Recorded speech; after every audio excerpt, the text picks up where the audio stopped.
Hello. Welcome to the Falling for Learning podcast. I am TD Flinaw. This is episode 77. Today we have a special guest.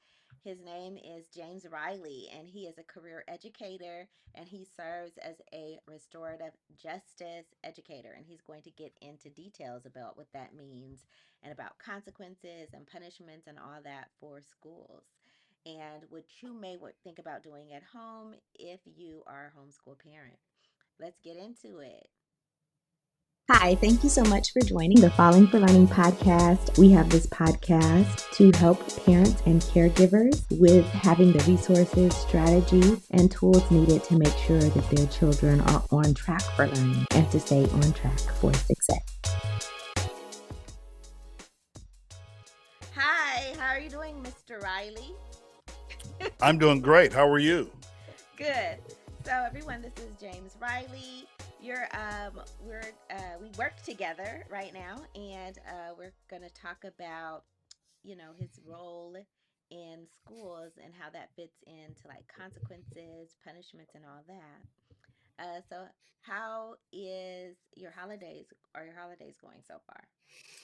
Well, seeing that we're a couple of hours into it, yesterday was Friday. The break is today, so today was, I've been up since 6:30 this morning, on the go, nonstop, and I still Okay. have one more thing to do before the night is all done. So, if I had to put it all in one word, today, the first day of break, it has been very busy, but very gratifying. All right. Very busy, but very gratifying. Okay. So we like to talk about all kinds of things on this podcast that are related to education, helping kids to fall in love with learning, helping guiding parents in to strategies and tips on how to make that happen. Before we get into that, we also like to talk about like what made you fall in love with learning as a child. That's a good question. So falling in love with learning as a child, I really don't know what made me fall in love. I just did what was normal as any childhood or child age person would do, just attend school, try to get the A on the test. I wasn't that successful all the time, but I did, try my best.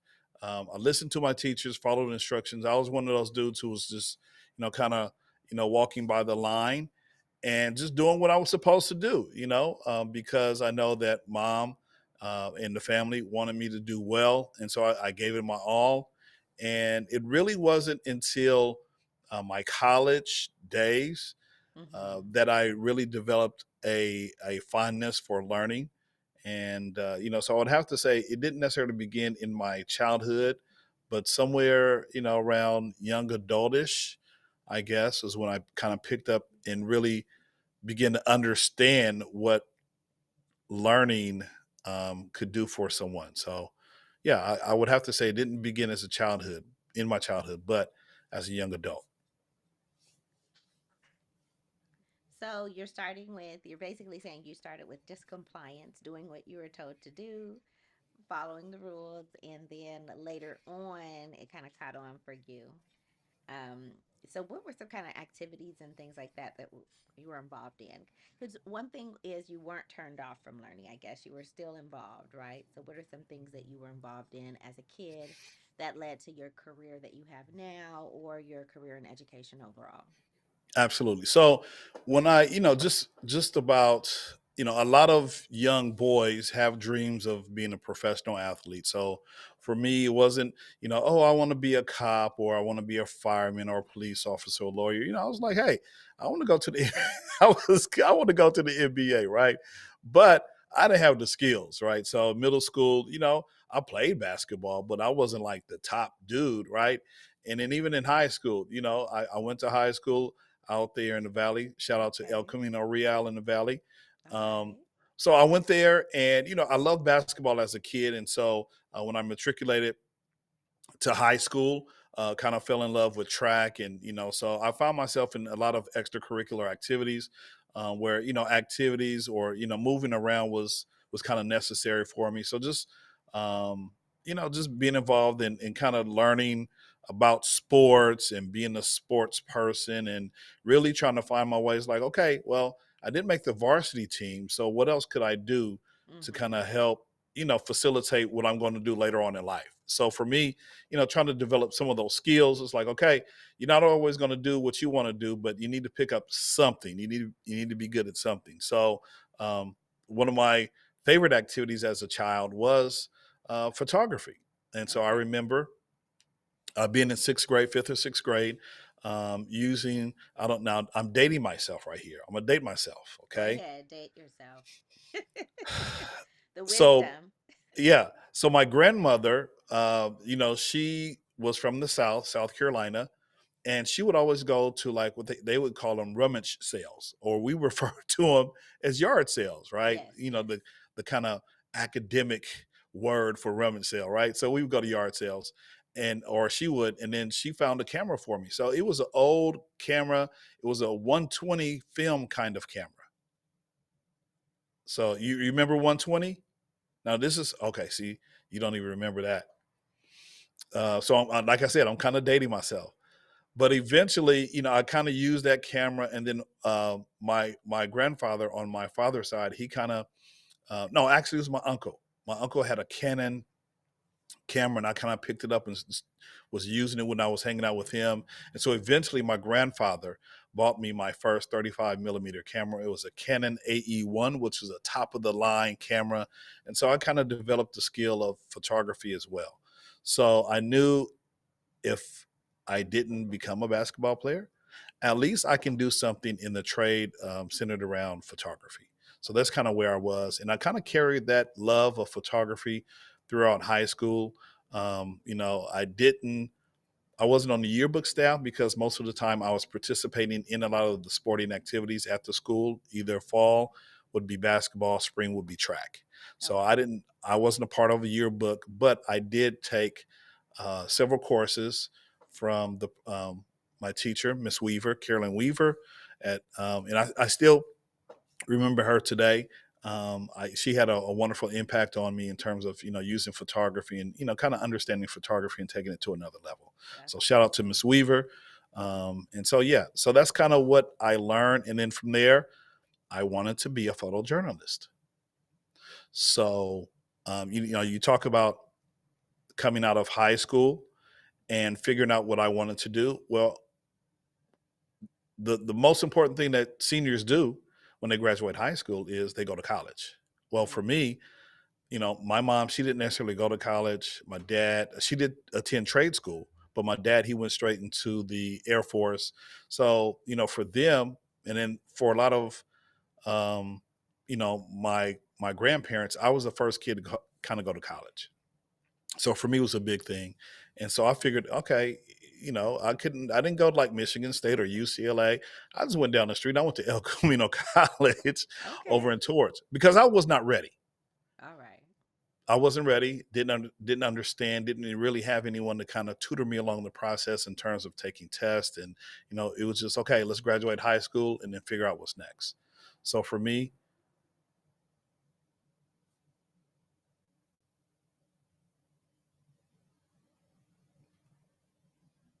now, I don't know if we having some technical difficulties, but I can't hear you. No, I can read your lips though. I accidentally muted myself. I'm really not Oh, sure okay. why I There you did go. Okay. that. There you go. I don't know. But There it's you okay. go. Thanks for letting me know. Yes, but how did you know you weren't ready? I mean, a lot of the kids, because I went to PWI, predominantly white, high school out in the valley. A lot of those Okay. kids, they had parents who kind of knew how to get on board their kids into college, right? So for me, it was, I didn't have that coaching. Yeah, I had a village, but the village was not like, okay, what's next for you, James? Or they called me Jimmy. Jimmy, what's next for you? I didn't have a plan. Okay. So my goal was to go to El Camino College, go to community college, and kind of figure it out.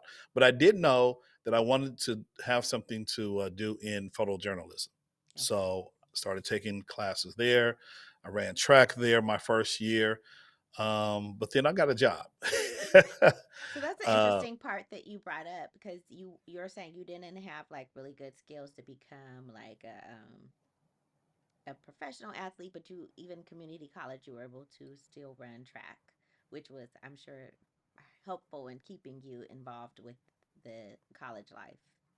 Yeah, absolutely. I mean, because you still have to learn discipline. There's a lot of things that you can learn, by being on a sports team. Discipline. Being on time when you're asked to. Just developing a good work ethic. And so, you kind of get those things in a different manner than saying, going to, 2,000 miles away, or just across town. If we're going to a crosstown university, because you got to figure out, you got to wake yourself up. You're Yes. responsible for yourself. Not to say that I wasn't responsible, but I just didn't have anyone who kind of had me going down the right path, right? I didn't take an ACT, didn't take an SAT, had no clue what it was. Okay. And I was so naive, I didn't even ask. It was like, what? Y'all taking a who? Oh, okay. All right. Peace, do your thing. I had no clue, which is Right. why Interesting. I figured the community college would be a great way for me to kind of, have a good understanding, develop some skills, and then, just kind of use that. And, that's what I did. So eventually I got the AA degree by attending, El Camino College, matriculated over to Long Beach State. Again, I'm working, so I'm putting myself through school at this point. Mom is not paying for me. Mom has moved across country, taking care Mm, of her parents with okay. Alzheimer's. So, it was incumbent upon me to, figure it out. I couldn't call her, hey mom, hey mom, nah, mom, she taking care of, elderly parents of her. So, 3,000 miles across the way. So I had to figure it out. And I did. But it took some time. But I eventually, it was through trial and error. Okay. So you said it took you some time. So how long were you in the community college? So let's see. I graduated in 86 from high school. Mm-hmm. And I think I finally graduated from Elko in 91, I want to say. Okay. Because, like I said, I was putting myself through college. And so I was Mm-hmm. working. I got a job with the county, working at a local hospital. And so, working, going to school, sometimes being on academic probation. Yeah. Uh, it's like, okay, bro, you got to get this thing together, right? Okay. So we Yeah. figured it out, and so Okay. we walked, we celebrated. Okay, what's next, right? So we did the thing in Long Beach, got into Long Beach. They had a wonderful photojournalism program, and the only thing about it is you have to be a part of the campus life to really be a participant in photojournalism. Okay. Well, Mr. Kelly, the professor there, who was, you know, who was known, world renowned photographer, photojournalist, I again, because I'm putting myself through school, I didn't have the time. This is like a regular 9 to 5 where I couldn't just like, all right, Okay. I'm not coming in today. Right. So Right. again, I had to figure out what was next for me. And Okay. so you talked about education. I figured, I could take some Black Studies courses, kind of get in tune to who I am and, what kind of impact I can make in my community.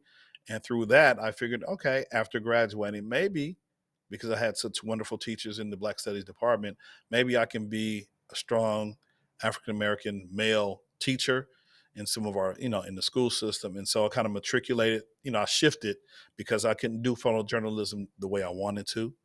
Okay. Um, and so I matriculated and just thought about being a teacher. And so went back to school after I graduated at Long Beach in 98, class of 98, and, started the path to become a teacher, which again, going back to your very first question, when did you become, a learner? For me, young adult, definitely. And then, moved on to developing a passion for teaching kids, especially kids in our community. Okay. So that's a long Interesting. story, but that's my story. All right. So we're going to take a quick break um, for our sponsor, and then we're going to get into what you're doing in education now. Absolutely. All over the United States, 75% of children don't know how to write well. Add that to the fact that so many people out there are trying to silence the voices of those who have been oppressed and trying to prevent them from telling their story. Who's going to tell your story? If your child doesn't know how to write well, I have two books to address this issue: The Rewrite Method and The Rewrite Method Workbook, written to make sure that parents know what to do, that educators know what to do to get their children to write better, and just not write better, but love to write. Make sure that your next generation could tell their story and they won't be silenced. Go to fallingforlearning.com today to purchase your set. Okay. All right, so we're back. We were hearing about, your journey to become an educator, and you now are taking us to the part where you are an educator. Tell us how long you've been teaching and what your current role is. So I have been teaching since 1998. So what's that, about 24 years, 25 years maybe? 26, almost Okay, 27. see, there you go. 26. I know it's somewhere over there. I lose track. 26 years. Um, so primarily working in the South LA area. Start out as, and maybe you can identify with this, or maybe some of your listeners can, especially if they're teachers, they can identify with the emergency permits or emergency credential, or So I did that series of tests you gotta pass within 5 years. So because I was putting myself through school, by this time I was newly married. I was married in '97, started working in '98, the summer of '98, at one of those schools where you had year-round schools, right? You remember Yes. year-round schools? Mm-hmm. So I started there year-round, and just going through, trying to understand what a teacher looks like. Should be teaching and everything. So it was definitely different, but I liked it. I think I made an impact on the students who Yeah. sat in my class. Again, back then I had about anywhere from 28 to 32 kids in the classroom. I primarily taught fourth. My first year, I taught fourth grade. Okay. And the second year, I taught fifth grade. And I think for the following 4 years, I think I taught, or it kind of went back and forth depending on, you know, the matrix. If you know what the matrix is, that's the time when in the spring, Okay, teachers hold would. on one second because I want to make sure people have context. Yeah, so Okay, during go ahead.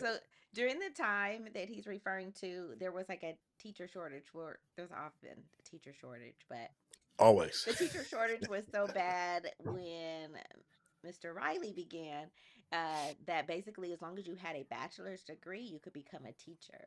And that's what he means by emergency credential. So they let him teach as long as he did a couple of things, just a few things to be eligible to be emergency credential. Basically, you are also saying that you're going to work towards getting your credential during that time. So he was teaching without any experience as a teacher, just a desire. And there was a need. Absolutely. Yeah, so Yes. that's where he was coming in. And then with elementaries, if you're not clear about that, in elementary, basically everyone has the same credential, right? So um, kindergarten through fifth grade teachers, you could get pushed, matrix, or according to seniority, you could get pushed from one grade level to the next, anywhere from kindergarten to fifth grade. Of course, there's some variations if they're special day class teachers, but if you're K through 5 regular teacher, you can be moved anywhere between kindergarten through fifth grade. So everyone's kind of like in a way competing. They all have the same credential. So just some background. Go ahead. Well said. Well said. So imagine this: you're working, 7:30 to 3, and then I'm heading back out to Long Beach State. I'm heading back out because they have a teacher program. So with the emergency credential, they say, hey, you know what? You can work as long as you're working towards your credential. You got 5 years. You got 5 years to get your credential. So back to Long Beach, I think their program was maybe 2.5 years, or just whenever you complete it, just as long as you can complete it, because sometimes life does happen. Mm-hmm. and things get in the way. But luckily for me, I had another friend, my wife's best friend. Uh, she basically we went out there at the same time, so we would roll out to Long Beach. Sometimes I would drive, sometimes she would drive. We enrolled in the same classes, and we actually got our teaching credential together, so that was cool. um, so yeah, mostly upper grade, and then after the 5 years, um, I moved over to an independent charter school, Okay. and so which was like the cutting edge. So here in LA, there was a program, or there's a program called Academic English Mastery Program, Yes. or commonly known as AMP. So a few of the uh, basically there was a charter school centered around using the pedagogy that AMP used or was using, trying to teach in the different schools. Well, Yeah. some of the administrators of this charter school kind of came out of that office at LAUSD, put a charter together. And so we began, I was one of the founding teachers of the Culture and Language Academy for Success, or we called it short CLAS, CLAS, Mm-hmm. Culture and Language Academy for Success. So I worked over there for a while. Worked as the fourth grade teacher because I love technology. They needed a technology person. Worked in Mm-hmm. technology for a number of years, and then afterwards, it's like, you know what, this is great. Um, Maybe I need to go back to the district, and so went back to the district. Oh no, I'm sorry. Let me back up. Let me back up. During that same time, I was also working on my master's degree in educational technology because Mm-hmm. this school was developed basically on Apple's one-to-one device to student ratio. So each student had their own laptop. Now this is before, Okay. Ahead of its this is time. this is Yeah. way ahead of this time. So each kid had their own laptop. Each teacher in the classroom had their own Promethean board. Each Ooh. teacher had their own projector. Each teacher had their own, a bundle of camera and digital tools that they can use in the classroom. Wow. So, This is yeah, like so early 2000s, kind of, this right? was 2000 and 2003. Okay. Yeah. So So I still left very much LAUSD. cutting edge. Yes. Yes, cutting edge. Went over to class.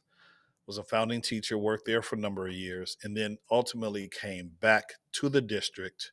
Um, and one of the reasons I worked on my master's degree was because they were doing some cutting edge stuff as it relates to technology. Mm-hmm. So, for instance, one of the big things back then was like being able to use Power School to record attendance.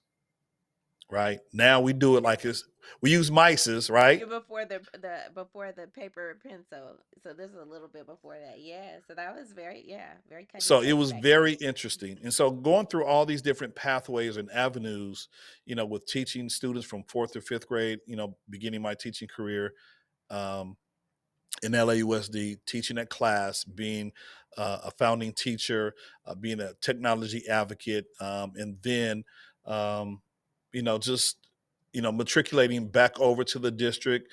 I found myself in different spaces, different areas. I mean, I've taught everything from kinder to eighth grade because class went up to eighth grade Mm-hmm. eventually. So it did start out as a K-5, and then eventually it expanded to middle school. Yeah.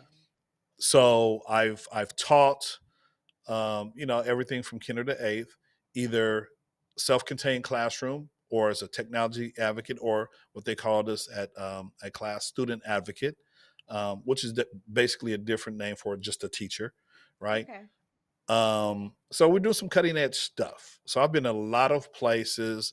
I've done some long-term sub assignments because I could tell you, 2009 what happened. There's a lot of cutout, a lot of layoffs and everything. Mm-hmm. Yes. And so I was victim of the Okay. layoff because I was newly back to the district. And so I had to, Yes. again, Mr. Riley had to figure it out. But Okay. but through all that, I still did not leave my passion for learning. And so I think that's kind of what the focus of your podcast Yeah, is. and then thinking You know, about like how we could support parents. And one aspect of your current job is your what's your official title right now? Restorative. so yeah, so before I talk about the restorative justice teacher for the now going back to 2009, so a couple of years after that, um, one of the teachers was unable to fulfill her job duties at a school. So I had a long term sub assignment in this class, and then one of the coaches were like, "Hey, maybe you should be. You're pretty good. You're pretty patient with these little kids." And now, mind you, these were, and I had never had experience working with special education students who were Mm-hmm. preschool. So they were between the ages of 3 and 5.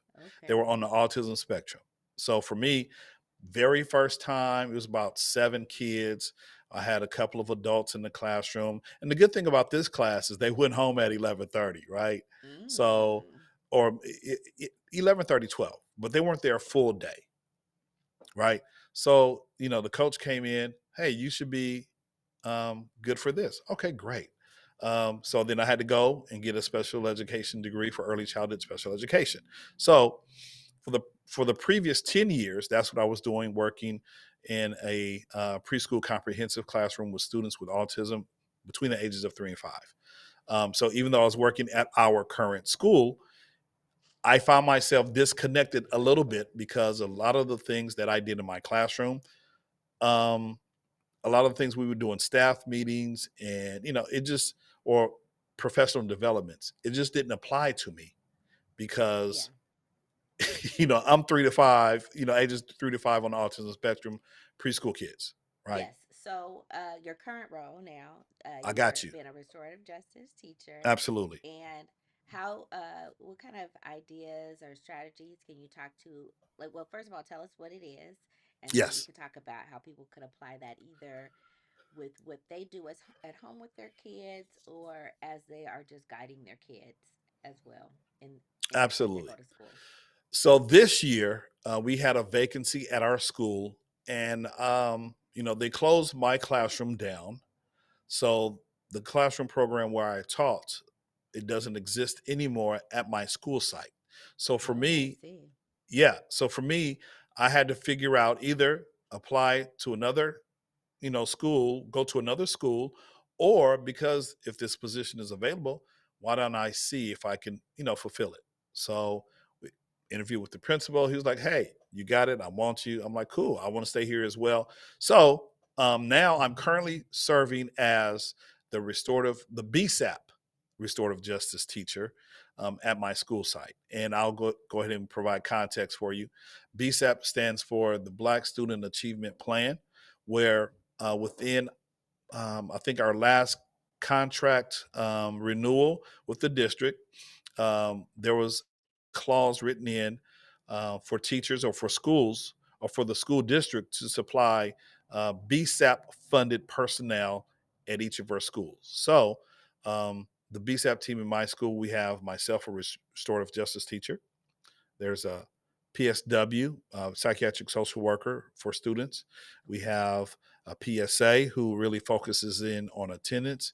We have a parent rep, and then we have a school climate advocate, which they kind of do fun things with the students, during recess and lunch, and kind of makes it those kind of times a little bit more engaging, right? Give them Okay. opportunities for a little bit more um, um, activity together, closeness. And so that's kind of, I'm a part of that BSAP team. So being a BSAP RJ teacher, one of the things, and I'm green to this position. I So am very RJ new. meaning RJ meaning restorative justice. Okay. Yes, So tell us restorative about justice. that Thank you. concept of restorative justice. So basically, it is if you have someone who has caused harm to somebody, maybe an argument, or sometimes, might be a physical altercation or something. And these occur at all levels: elementary, middle, and high school. So you should Okay. have these BSAP programs throughout several schools. Not all schools have the BSAP program. There's a certain designation that schools have to fall under in order to get BSAP funding.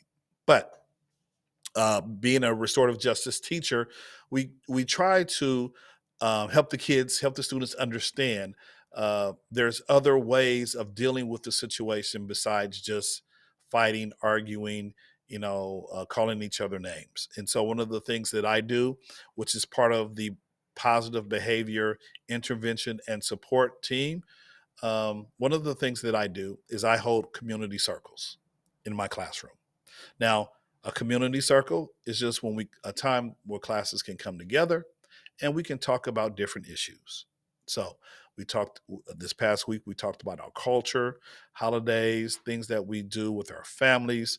Now, and those are good things, Right. but the restorative justice piece comes in where, um, so it's kind of difficult for me just to talk to students if I don't know them.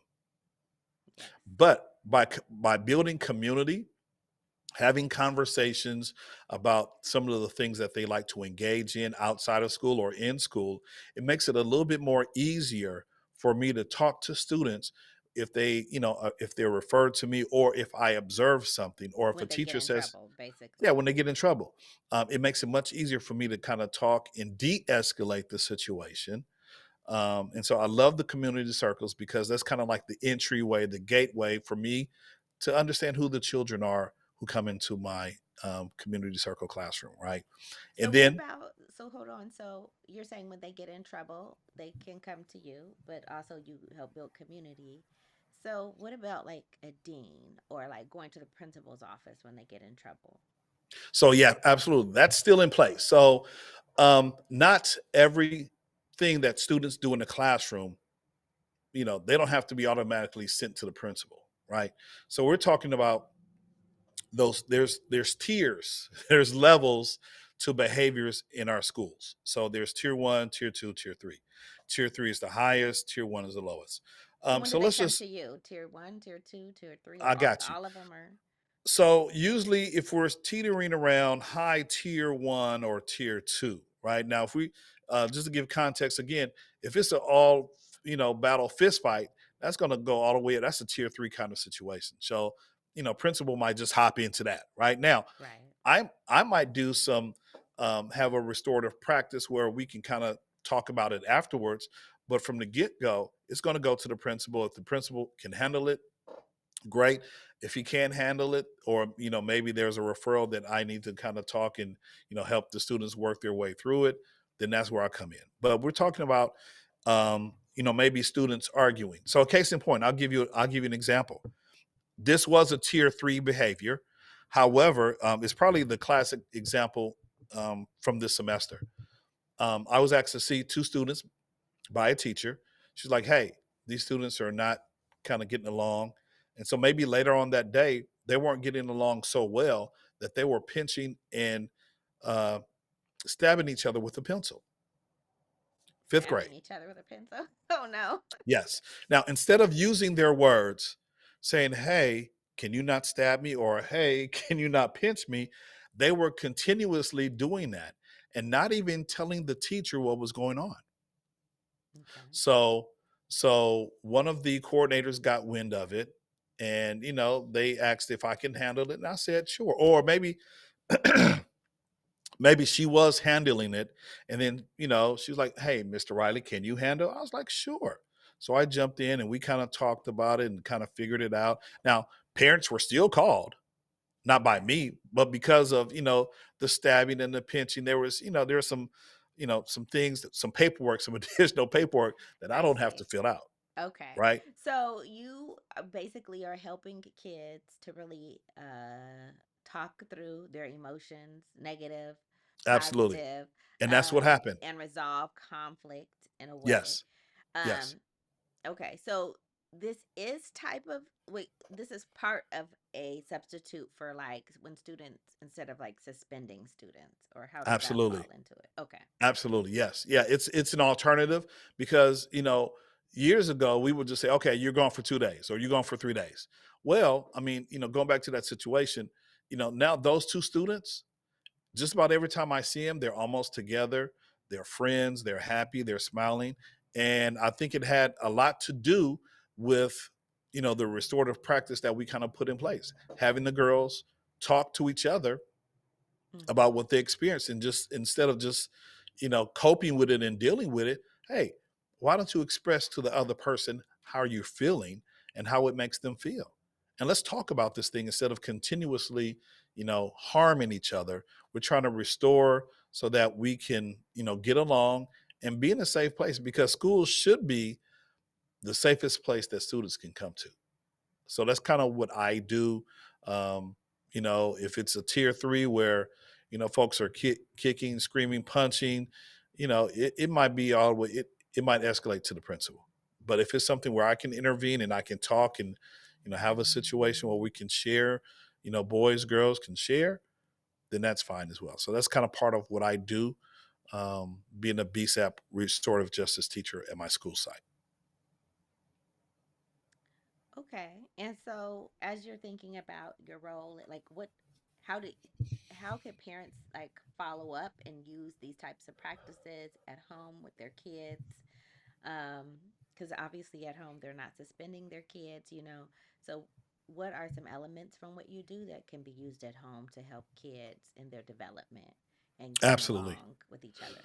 So one of the things that I do within my community building circles is I have students breathe, and not just, and so the breathing, and I always tell them, as we're going through my community circles, I always tell them, if you feel anxious or you feel bothered or frustrated or angry, take some time to breathe.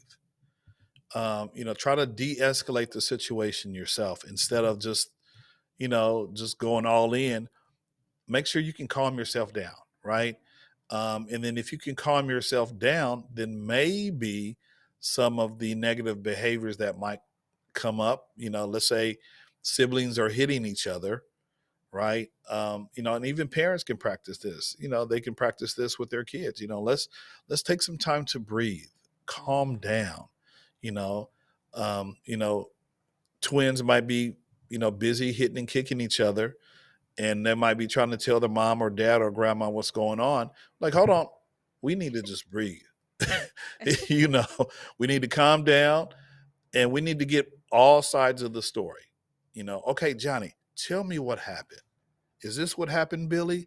Okay, now, what could have been done to not be in this situation? Asking those kind of restoring questions, or instead of, hey, you better, you know how black parents can be, or I mean, how parents can be, but you know how black parents can Yes, be. Boy, yes. you better sit yourself. We'll get right into it.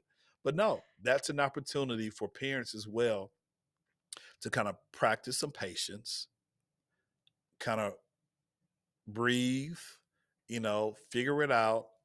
And even if you have to separate, kids who are acting crazy or off the wall, separate them, instruct them to kind of calm down, do some breathing. There's tons of breathing methods to kind of calm you down, de-stress, de-escalate. And then once the de-escalation has happened, maybe we can have a restorative conversation to kind of help build each other up, instead of just saying, boy, you better go to that corner before I get my So there's some ways to deal with it in a more productive way, and then Absolutely. also it sounds like some practice for healing or like trying to mend the relationship afterward. I think. Yes. Yes, because you want to make sure that some kind of mending is taking place. Now, I've had a situation again where uh, uh, two girls were in the PS, the school based PSA. She was in there. We're talking to two girls, and they were going back and forth. And off the bat, the girl's like, "I don't want to be her friend." Sorry, hold on. What is a PSA?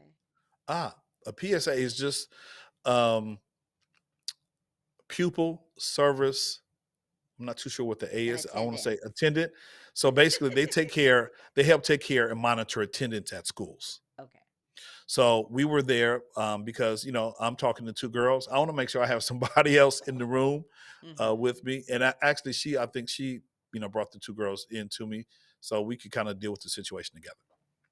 So at the beginning of the conversation, one girl was like, "Huh, I don't want to be your friend," but by de-escalating, talking about what happened.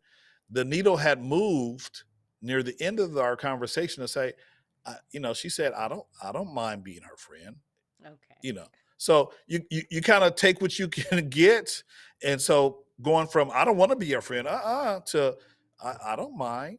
I think that's a win situation. Yeah, for sure. Because And so again, people just hold talking, grudges. They do. Kids can absolutely, hold grudges, and absolutely. like you said, if they get suspended, that doesn't mean that when we come back to school that we're not still going to have more conflicts because we just got in trouble, but that didn't solve what happened between It us. did, absolutely. I mean, the problem is still there. And when was the time that they had an opportunity to talk to one another if they're suspended?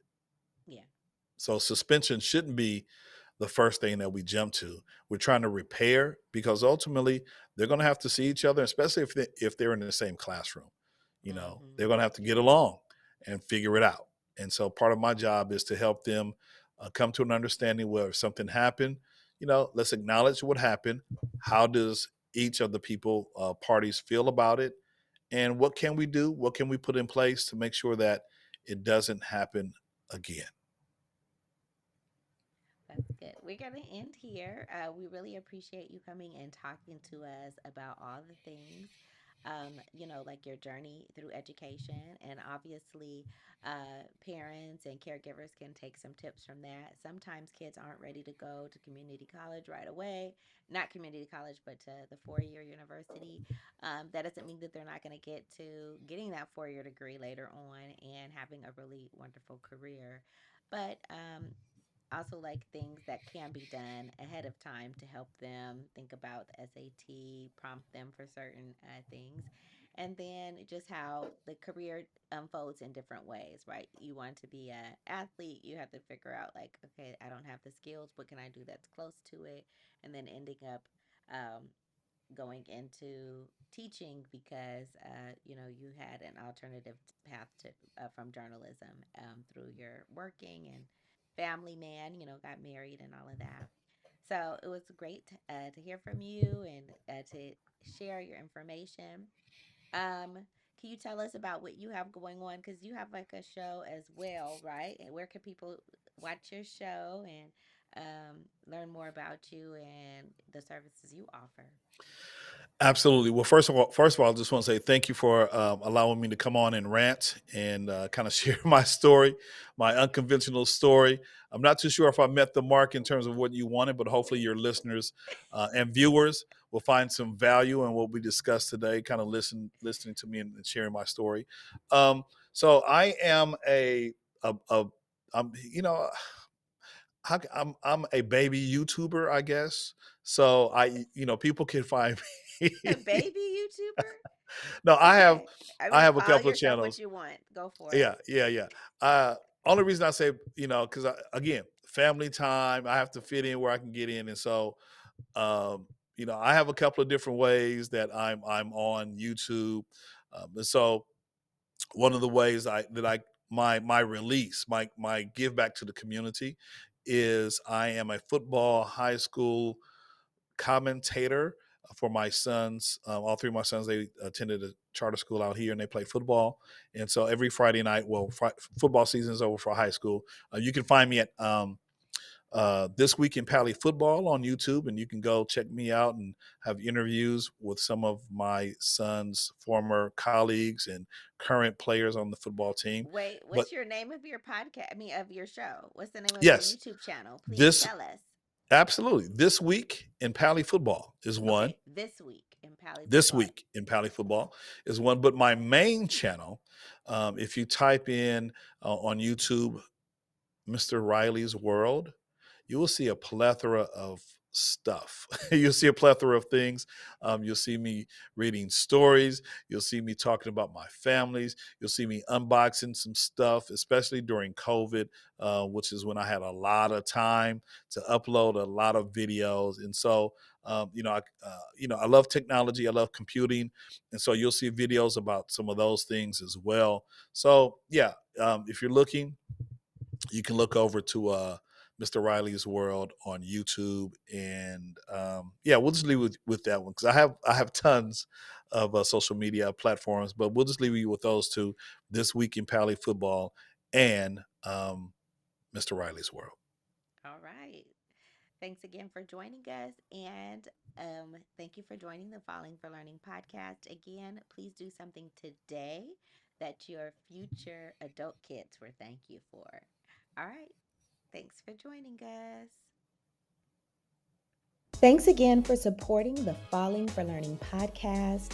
New episodes go live every Saturday at 5 p.m. You can watch us on youtube.com at Falling for Learning or listen on all major podcast platforms such as Apple, Google, Audible, Spotify, and much more. For more resources, visit fallinginlovewithlearning.com. We really appreciate you. Have a wonderful week.